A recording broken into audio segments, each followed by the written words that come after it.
এই যে আমার খরগোশগুলো এখন ওদেরকে দেবো ওই শশাটা খাবার জন্য। দেখতে পাচ্ছেন বাচ্চাটা চলে এসেছে খাবার জন্য, ও খাইতেছে। আর এই যে ছেলেটাও চলে এসেছে খাবার জন্য, দেখেন ওরা কি সুন্দরভাবে খাচ্ছে।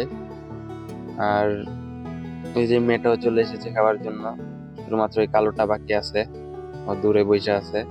তো যাই হোক, দেখেন ওরা কি সুন্দরভাবে খাইতেছে। আর এই যে কালোটাও চলে এসেছে খাওয়ার জন্য, মানে পুরো মারামারি লেগে দিছে আর কি হাতের মধ্যে। আর হাত থেকে মানে খরগোশদের খাওয়ানোর যে আনন্দ, মানে খরগোশ বলতে কি, যে কোনো পশু পাখিদের মানে হাত থেকে খাওয়াতে পারার আনন্দটা আসলে মানে মজাটা অন্য কোনো কিছুতে বোঝা যাবে না আর কি। মানে কত একটা ভালো লাগে, শুধুমাত্র এটা পশু পাখি যারা পালন করে তারাই বুঝতে পারবে আর কি। তো এই, আর সকাল সকাল ওদের ঘাসগুলোকে দিয়ে দেব। আর মূলত সকাল হওয়ার কারণে আর কি আমার হাত থেকে খাইছে, নয়তো তো জীবনও খাইতো না। দেখেন ওইটা এখানে গিয়ে বসে আছে, আমি ঘাস রাখবো কোথায়।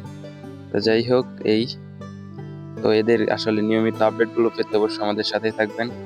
আর দেখেন ওদের ঘাস দিছি, ওরা এখন ওই শশা নিয়ে মারামারি করতেছে। তো যাই হোক, আজ এই পর্যন্ত, সবাই ভালো থাকবেন, আল্লাহ হাফেজ।